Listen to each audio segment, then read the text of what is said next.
Good morning, and welcome to Dualitea. We are here with Teni, Good our morning. heart chakra.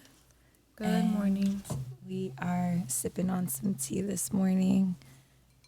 Teni's preference was chai, so Right. we have a little bit of chai going on, a little bit of vanilla spice. And the tea wanted to let us know that the essence of life is to communicate love. So how fitting that is for today, talking about our chakra on the podcast. So, before we get into what heart chakra is, and I'm sure we can all have an idea of what it could mean, I think that it might be good to feel the vibration of heart chakra first. Okay. And then we'll go from there to just kind of clear our minds of what we think our heart should do, because I feel like we're constantly thinking what our heart should do instead of just feeling it. So going from there, we can start off by just feeling our heart. So I invite everybody to make yourself comfortable and close your eyes, taking a deep breath in through your nose and out through your mouth. And continuing that pace, just allowing your body to kind of melt down, releasing the tension in your shoulders, in your jaw, in your back. You don't have to be completely still. Sometimes I like to sway. And just keep breathing and allow the heart chakra vibration to just take you to that heart space.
I didn't realize how much I needed that myself this morning. Right.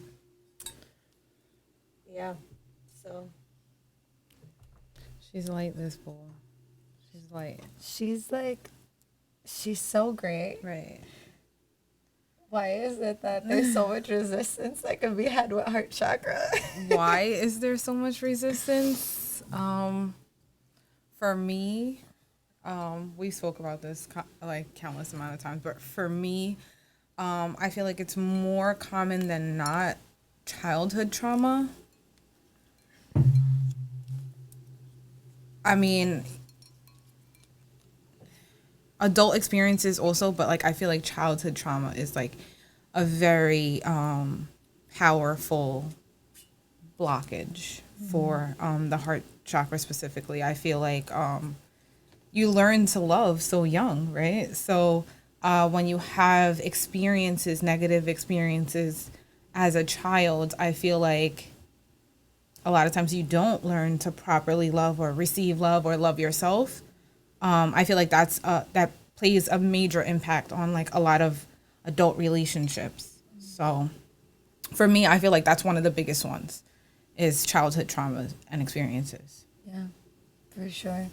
It's like, we can feel like, wow, like I love so many people and I have so much love to give. And then when it comes to like receiving, it's a different story sometimes. Right.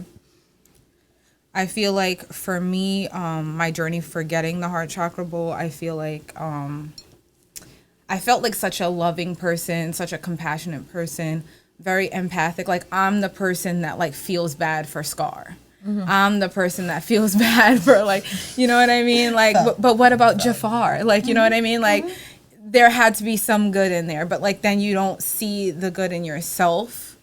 And in that, you're not able to receive the love that you may deserve, or the love that you're giving to other people.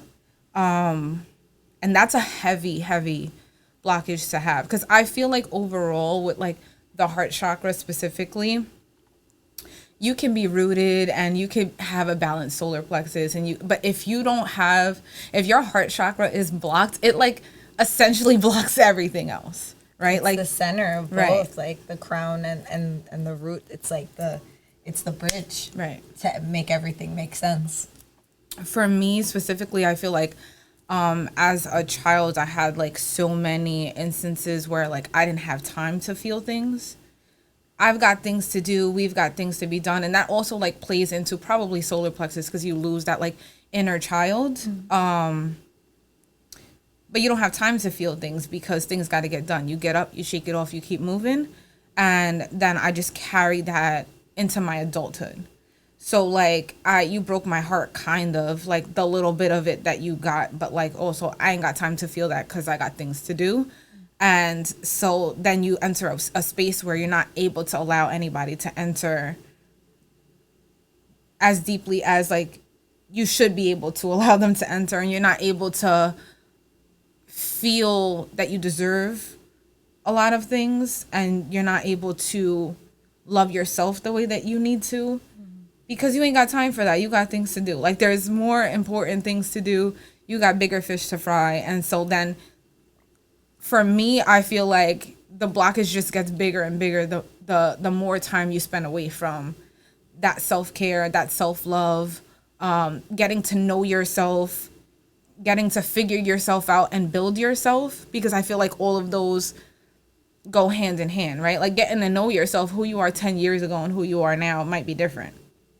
They should be different. They should be different. Hopefully they are. So like creating the person that you want to be and creating a person that you love and creating a life for yourself where you feel significant enough to receive love, right? But if your heart chakra is blocked, like you can't do any of that. Like you don't love you, nobody can love you. Mm-hmm. And there's gonna be a big resistance, and that like carries on throughout the rest of your life, because you could have everything, but eventually when you go home alone, like it's kind of sad. Yeah. And it's so different than when you actually are loving yourself, than like the illusion of like, oh, like I love myself, da da da da da. It's like they hit different, and it permeates through to the solar plexus. Mm-hmm. You know, like the solar plexus, like actually believing in self to love self. Right. You know, and that unfolding will create that ability to also receive that matching love, if that's something you want to acquire, you know, or not, you know. Right. But either way, most importantly, to find that within yourself is so important. And I find that, like, even like how you were saying, sometimes we have to get things done and we like shut things down. We'll like disassociate from our heart or our emotions. Mm-hmm. I feel like also in retrospect, like there's also the people that are more emotionally driven that can't not feel it, and like even if they have things to do, like they still are like pouring over into that. Mm-hmm. And like that aspect is still not healthy either. It's like that overflow of like, okay, well, not making enough space to feel or feeling too much is also like not healthy and could be really a detriment. No, I do agree. And I feel like even with me saying like I didn't get to feel things and, you know, I had to get things done, I was more so being driven by fear. So it's not that I wasn't feeling anything. Mm-hmm. I just couldn't feel the soft stuff. Like that's how I feel about it. Like what I perceived as being soft. Like I didn't have time to be sad, and I didn't have time to like wallow in self-pity, and I didn't like I probably still do live by the mantra, you have one day to cry and then you get up and you handle it. Like you could feel it, but like you got a day. Yeah. And then you got to get up and you got to get stuff done. And that's not necessarily healthy. And me not feeling things is definitely not healthy, but I feel like I've continued to drive myself through fear, and just getting stuff done is not an option. Me feeling things about it is an option, or I could do that later. Like, and again, like from my childhood, I feel like I carried that throughout my adult life. So it's like the death of my father, right? Like I was in school the next day. I was at work the next day. Why? Because I got to get this done.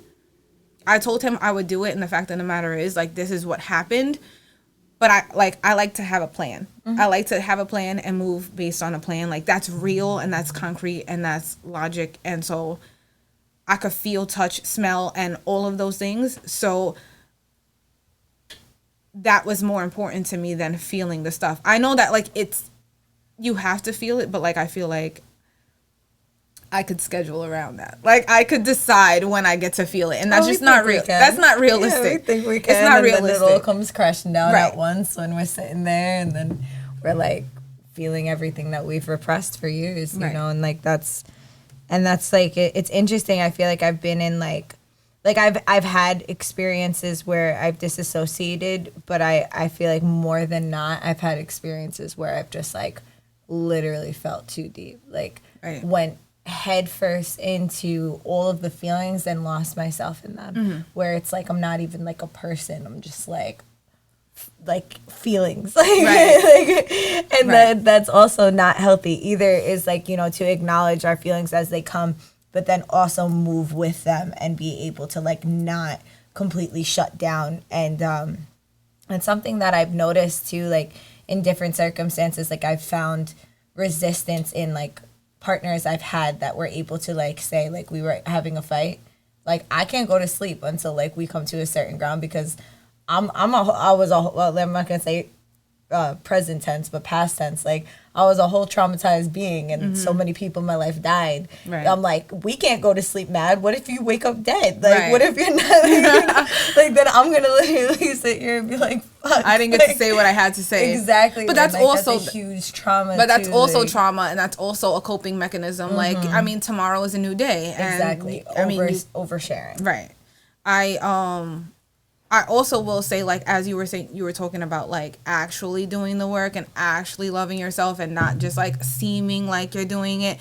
Like self-care is not just face masks. You know, loving yourself is not just doing your eyebrows and being like, yo, I'm popping. Like, you know, like it's not that. Like it's cute, it's aesthetic, but that real core work comes with meeting yourself. Right. That like I'm not gonna just fold over and shut down. I'm gonna sit down and I'm gonna allow myself to accept how I feel. Like who cares what I tell you? That's a whole different layer and a whole different step, right? Like me loving you and telling you is one thing. Me loving you and accepting that myself is completely different.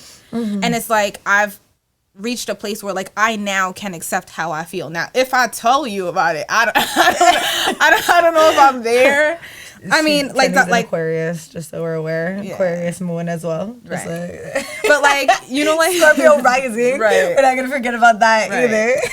So, you know, like I saw a meme, it's so dumb, but I saw a meme of like an iceberg, right? And it's like an iceberg, you can only see part of it, right? Like it's huge under the water, but you can only see like the top only part. see the tip of it. And it's like what I tell you I feel and what I actually feel, right? But I feel like self-actualization and like self-love is just me accepting that that's actually how I feel, because I literally am a person that would be like, oh my God, I'm in love with this person. And then right after I will say to myself, no, you're not. Like, no, you're not. Don't say that. Don't say that. Because if you say it to yourself, then it's real. And like, are you ready for that? Like literally my heart would hurt feeling like I love somebody. Yeah. And like, that's not normal. Yeah, Like that's like, not okay. We don't need to continue to find like,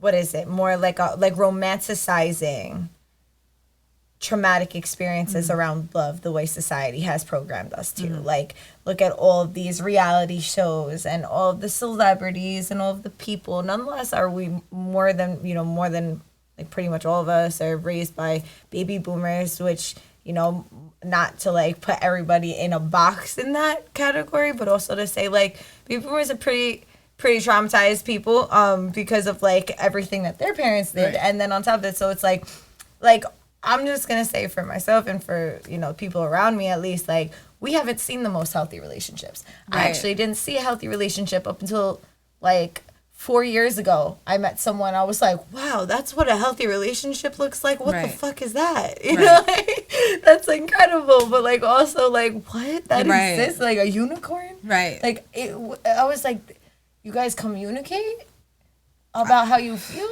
when you're uncomfortable, and you don't break things. You don't freak out. Like you're not excuse me, you're not yelling. You're not running out when one person's not running away, like trying to. Bro, like, I feel like for me, like, I continued to say that, like, I've not seen, excuse anybody who's watching this that gets offended, I've not seen a healthy marriage. I've not seen a healthy relationship. So I have nothing to model it by. And the fact that, like, in my adult life that I am still searching for that and that I still want that for myself, even though I don't know what it looks like, I feel like is a big step in the right direction for myself. Like, that's extremely courageous. And I don't know what healthy is gonna look like for me. Like when I started my journey, I'm like, I just want to be happy, and I don't know what happy on me looks like, but I'm okay with that. Like, and I want to find that. And if happy with me means that I'm married with kids at a dinner table like I imagine, then great. And if happy for me is that, like, I'm gonna travel the world with my kid on my back and we're gonna go nomad it, then that's cool too. Like, and I don't know what it's gonna look like, but that's part of the fact that I knew that, like, I needed to love myself. So if in loving myself, I share that with somebody, then that's amazing. I'm probably more afraid of doing that than, like, actually just saying, like, nah, I'm good with just me. Like, love looks different for everybody. Love looks different for everybody, and it's going to resonate different for everybody. You know, that everyone has a different mission and a different purpose, and we could have had amazing, successful relationships in past lives. In this life, we're supposed to have that self-mastery where we're with ourselves.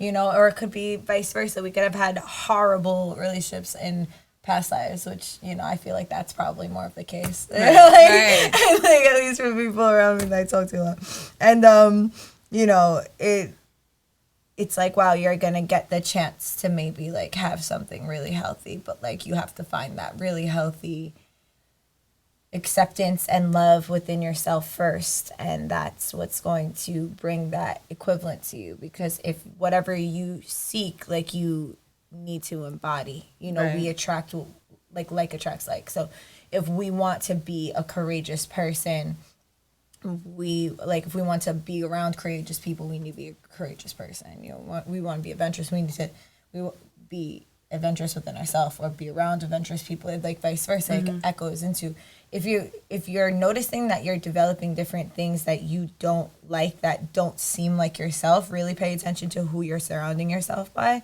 and who your heart is in range of, because you're picking that stuff up. And, like, something that we were reading before, you know, I was just thinking that how it ties back to, like, the electromagnetic field, having to do with the heart itself and the heart chakra. Like, you attract, like attracts like, just like you said, like, and trauma attracts trauma. And it's like, you don't understand him because, like, you don't get it. You don't get why I love him. And it's because I get him. But, like, he might beat me up on Tuesdays, but, like, I understand why he does that. I get it. You know what I'm saying? I get why, so I'm gonna, like, be accepting of it. And it's the difference between navigating, like, understanding and having compassion, but then also creating, like, firm boundaries that need to be created. Like, it's, like, super important to create those boundaries that we need to create. And like, it's so important. It's like talking about, like, trauma attracting trauma.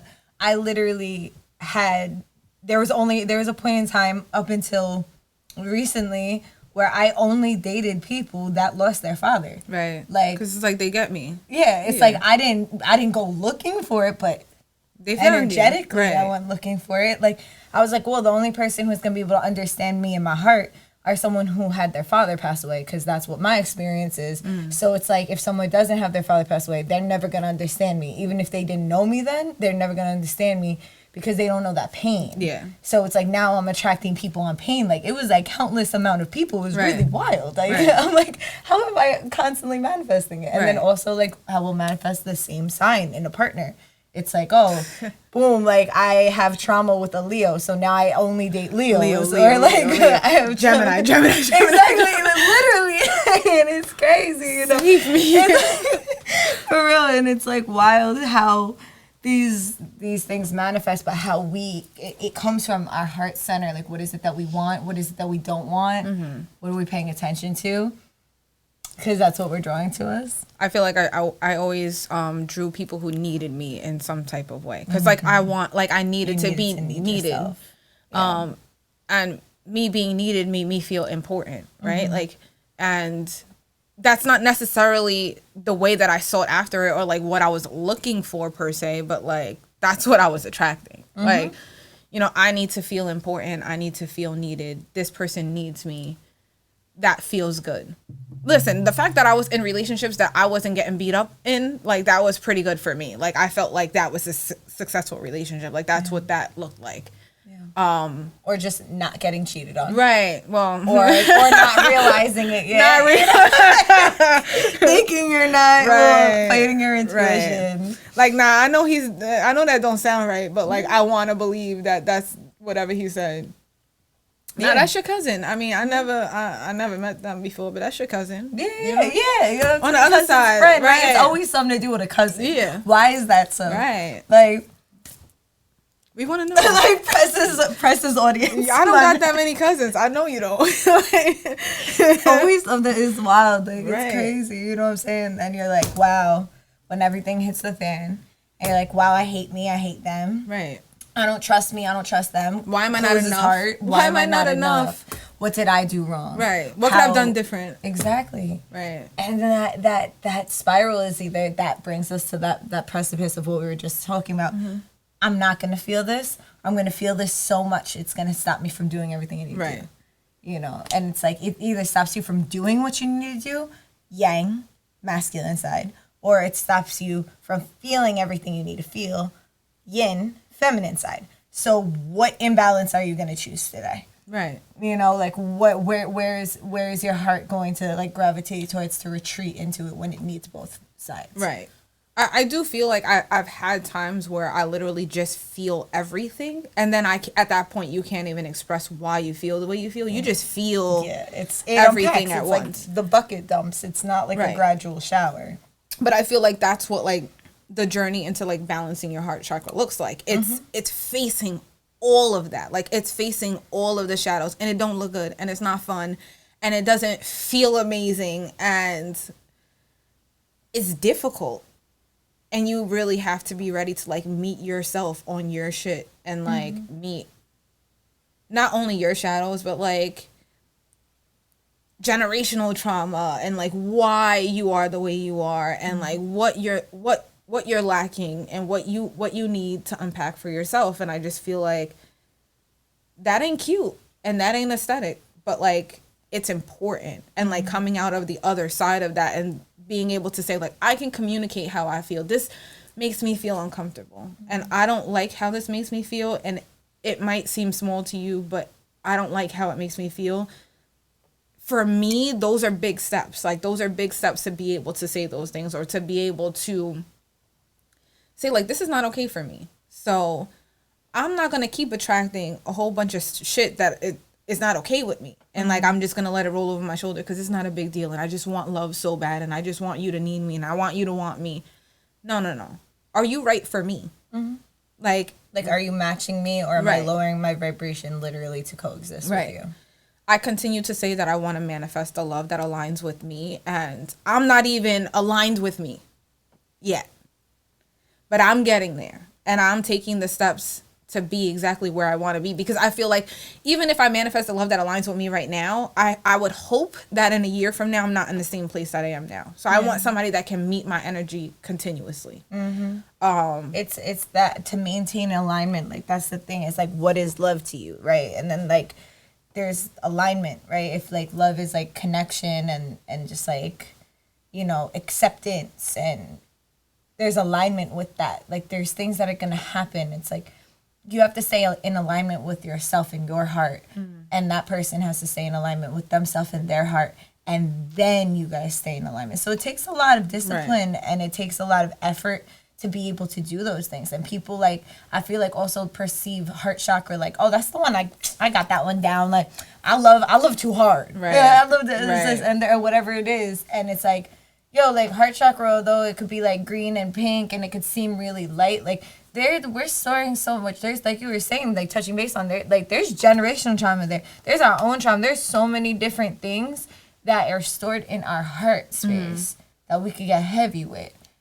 The idea that is just love is another, like, superficial and aesthetic way of looking at heart chakra. Because, like, when you feel deeply, that's heart chakra, and that ain't all love. It's not all love and light. Like, I can, like, you know, I continue to say, like, I'm probably pretty cynical, but, like, also, like, I like to live in worst case scenario, and that's just my own trauma. Like, I'd rather not be disappointed or whatever, but, like, I feel like allowing myself to feel sad, allowing myself to feel pain, allowing myself to be upset, all of that is still heart chakra. Like, ignoring the way that you feel is still going to continue to block heart chakra, even if you're the most loving person and you feel like you love yourself so much and you feel like you love others so much. Do you love yourself completely? Not how you look, not what you do. Do you love yourself completely? Like, are you accepting of your spirit? Like, those are all things to think about. It's not just like, oh, yeah, I love people. I'm cute. It's not about, like, do I love myself when I look cute today, or when or when I'm doing something good. It's like, do you love yourself when literally everything comes breaking down? Right. Do you love yourself in that pain, when you actually, like, feel everything inside of your being wanting to hate yourself, when you make a mistake, when you do something wrong? Can you love yourself in that pain? Right. You know, that's... I feel like I used to feel like when I would be sad, I would say, when you look good, you feel good, right? So let me make myself look good so I can feel better about myself, when it just shouldn't be the case. Like, or I'll be happy when I get here. I'll be happy when I get this job. I'll be happy when I get this boyfriend. I'll be happy if I get married, or if I buy a house, or if I have a kid, like, contingent on all these things. And it's like, nah, I got to be happy on the journey. That's still a journey for me. Like, you know, like, just saying, like, every day is another day, and every day is another opportunity for me to feel love, and for me to love myself, and for me to love others. That's all a journey. But, like, you have to love yourself along the way. And it don't matter if you look like this, because I didn't look too cute today. But you do look cute. You better stop with that. You look so cute. I just feel like it doesn't matter if you're at your best or at your worst. You still have to love and appreciate yourself. You're just a spiritual being having physical moments. Okay. Yeah. It's like, it's there's so much with heart chakra, and, you know, it can't possibly fit it all into a half-hour episode, you know. But if it's anything that,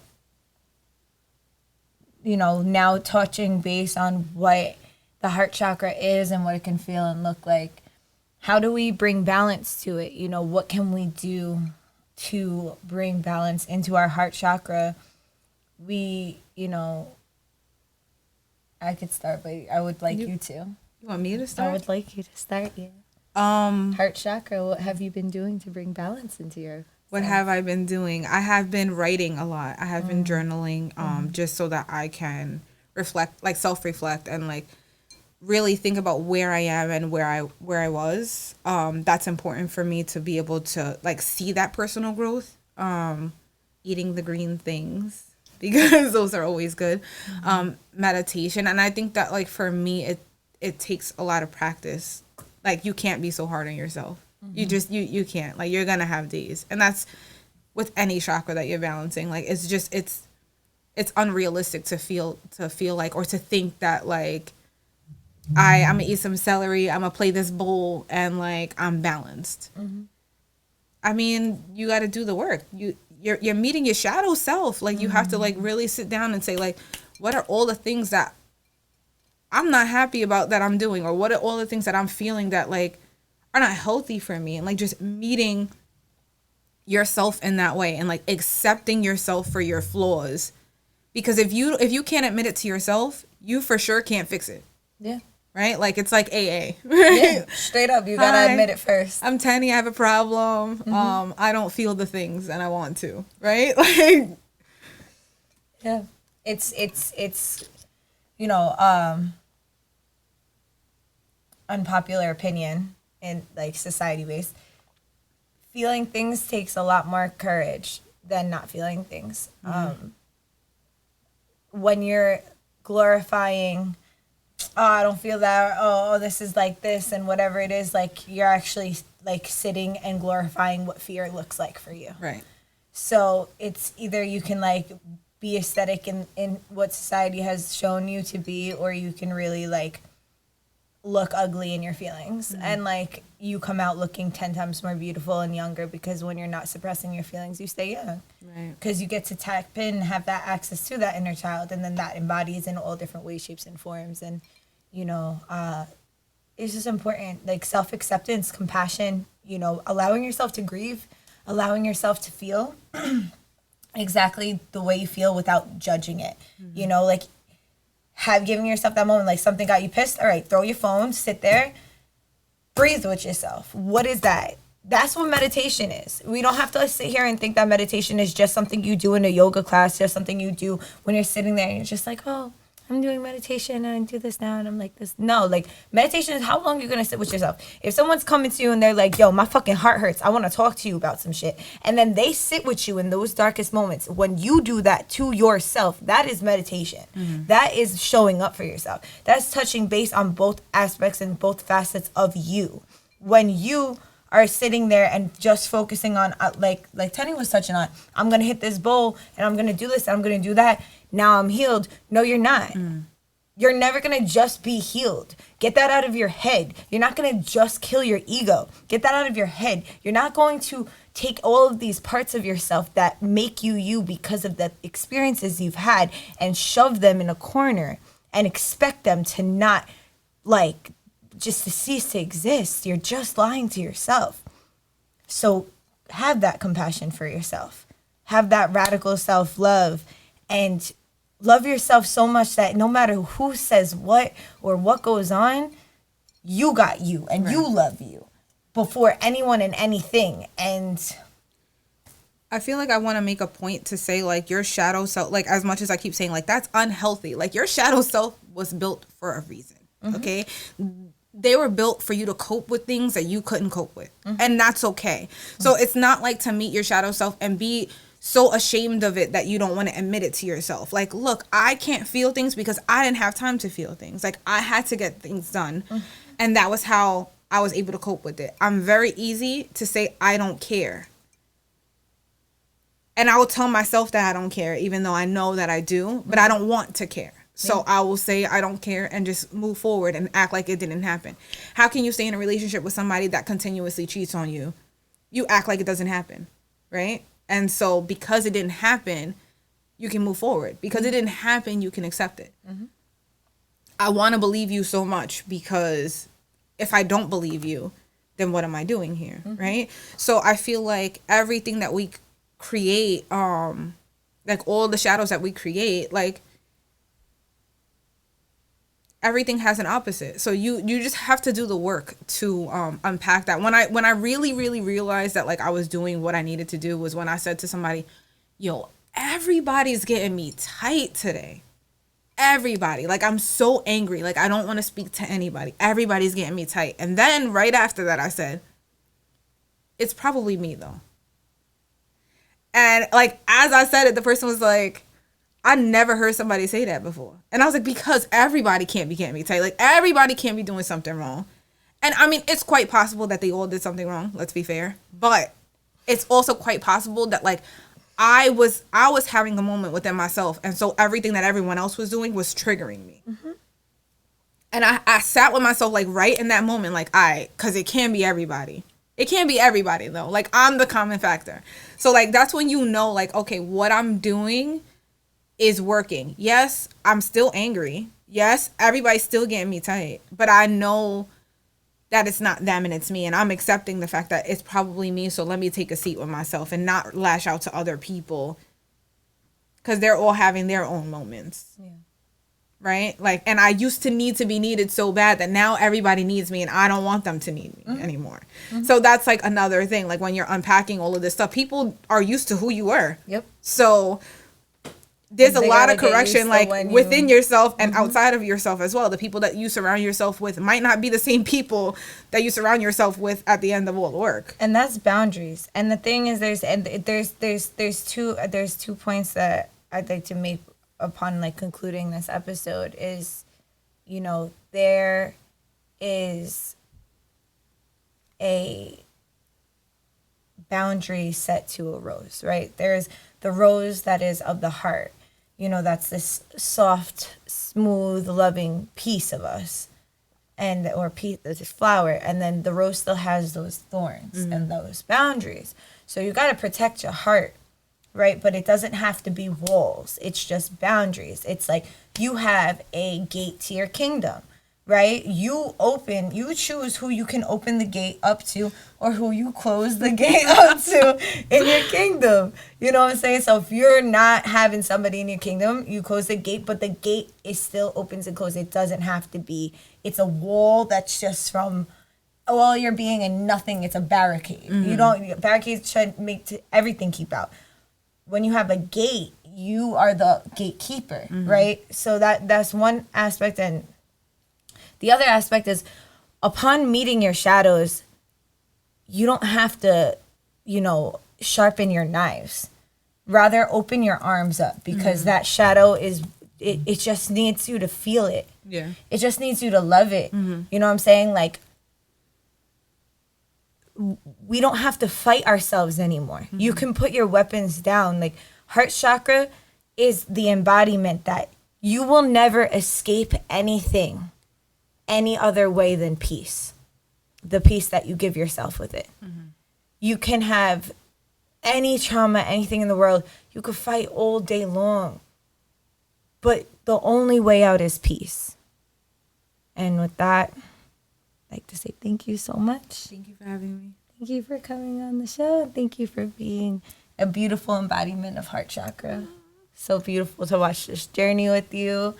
And yeah, this will be the first of many. You'll be back on here, and we'll get into more of Teni as a whole person, right? Am I a whole multifaceted being that she is? That she, you know, maybe she'll share some with you. I find out more and more every time I'm around her. This beautiful being has so much about her that she doesn't even. She's a good gatekeeper. I'll say it like that. So. Hope you guys have a great day. Thank you for tuning in with Duality, and we'll see you next Wednesday at 10:30.